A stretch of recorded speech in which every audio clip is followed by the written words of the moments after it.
Today I will show you an action, sci-fi, thriller film from 2010, titled Repo Men. Spoilers ahead.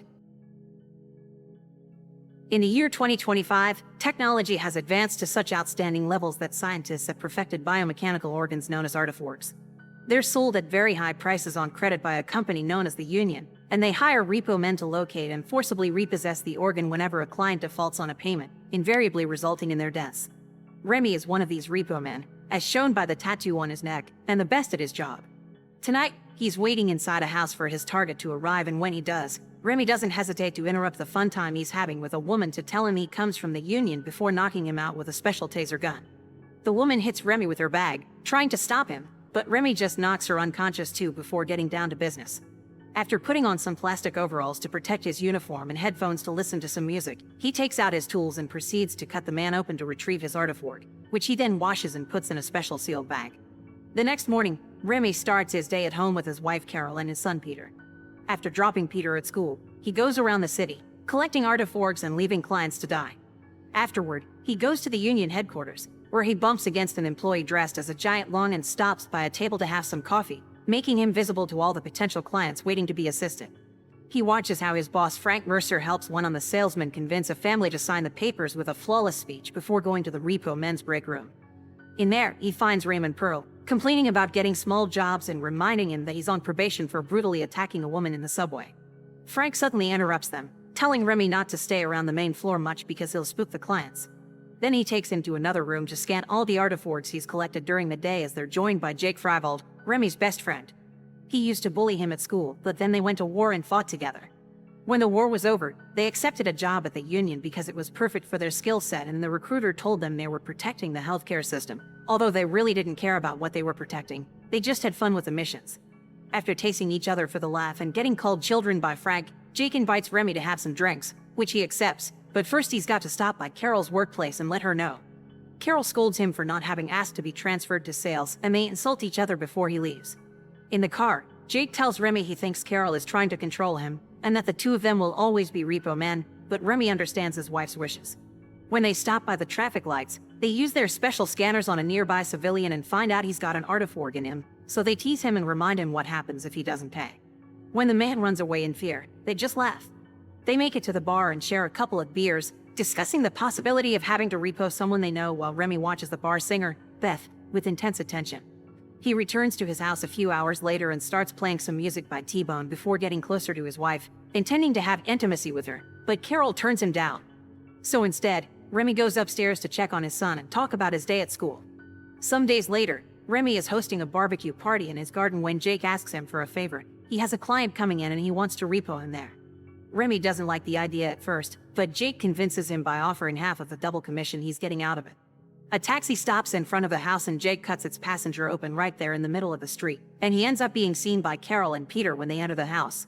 Carol is furious that his husband has allowed this, so she tells him to choose between his job and his family before leaving with their son.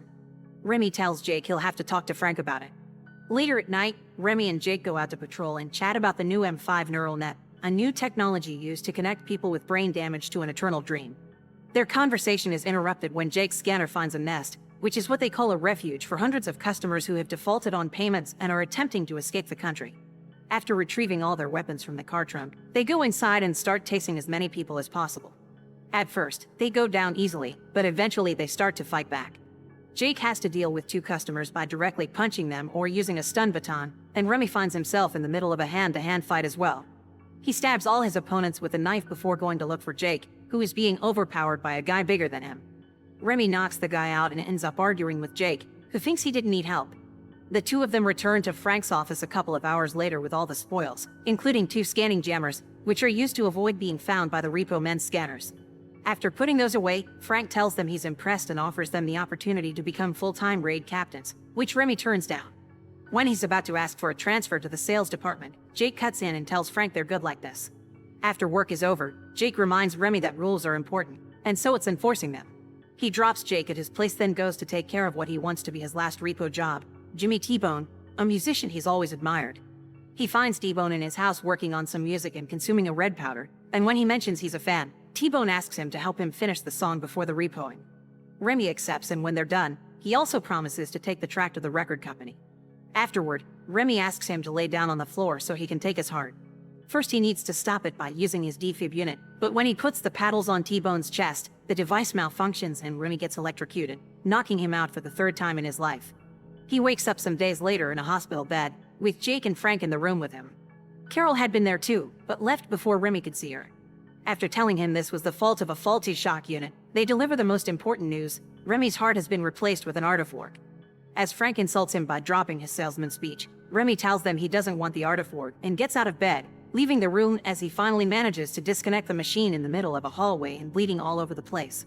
He's only able to take a couple of steps after that. His body soon gives in and he falls to the floor, realizing he has no other choice but to accept the mechanical transplant. When he's released from the hospital, the first thing he does is to go home, but he can't get inside because his wife has changed the lock. Carol comes over when he rings the bell and gives him a suitcase, saying he chose his job over his family when he took that last case.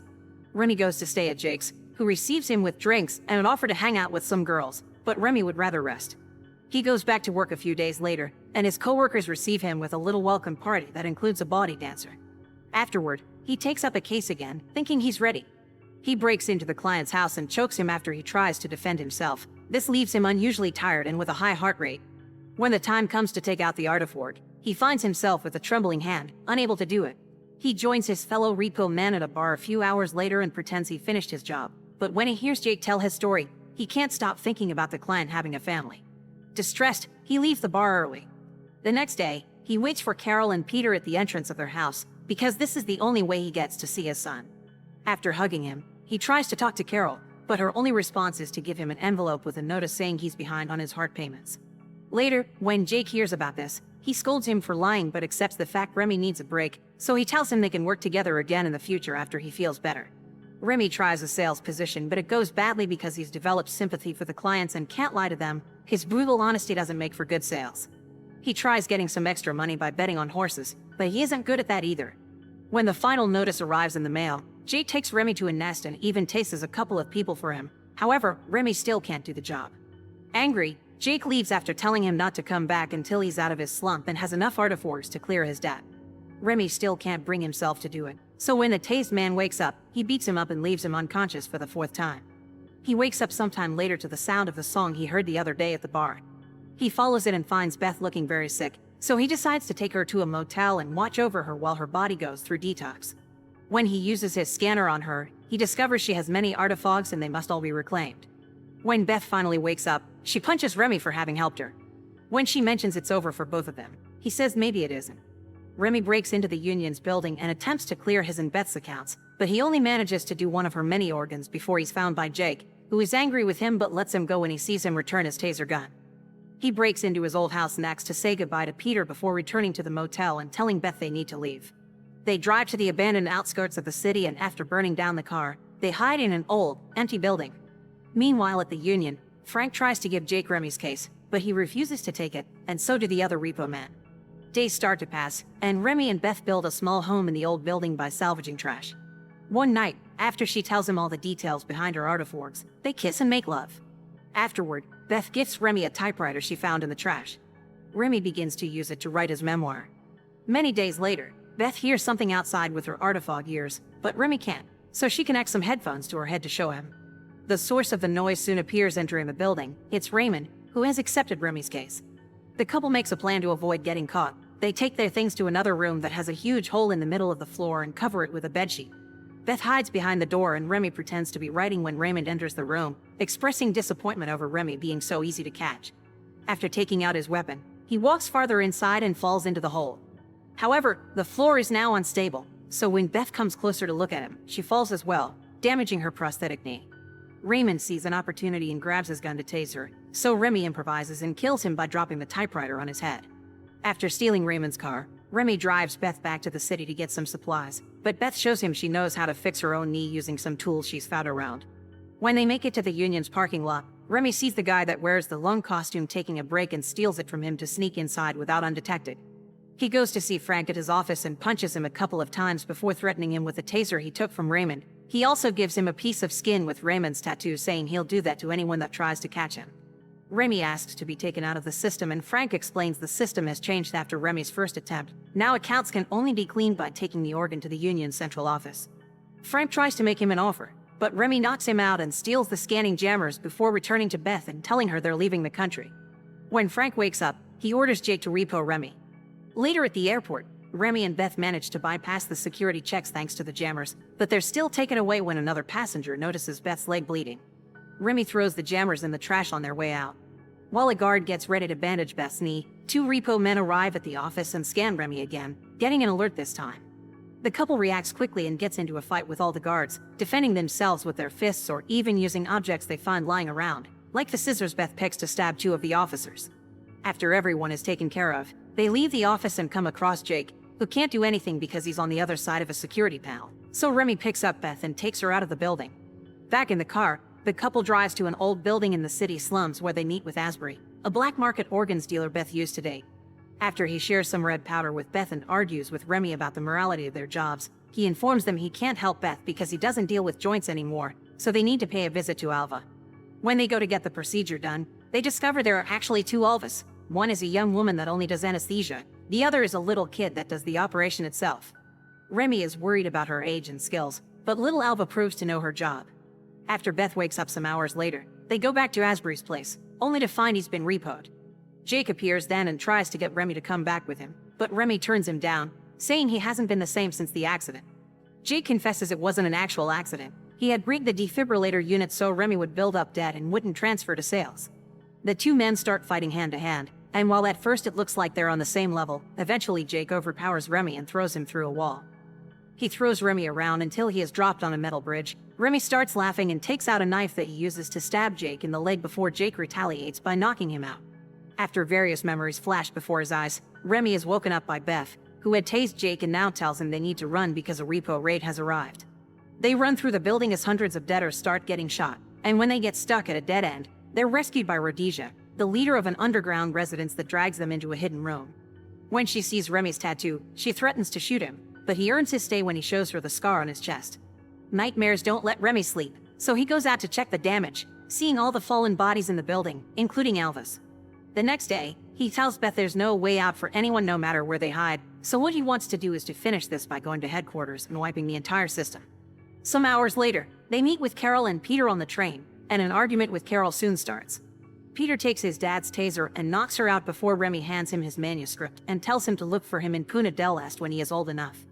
Remy and Beth wait for Frank in his car and tase him before stealing his vehicle, which they use to return to the Union's headquarters.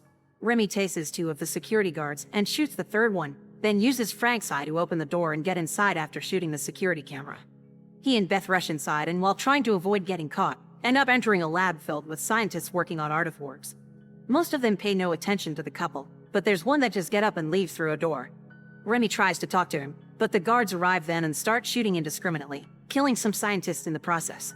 Remy and Beth leave through the same door the other guy used and find the hallway with the entrance to the Union's database, but it's being protected by guards and Repo Men. A frantic battle starts then. Beth defends herself by using a fire axe she gets from the wall and Remy shoots the security guards with his gun, which he drops after he's done to grab his knives instead in order to fight the Repo Men hand to hand. He kills most of them easily, but when he finds himself on the floor surrounded by them, he asks Beth to pass him the hacksaw and uses it to finish the remaining men.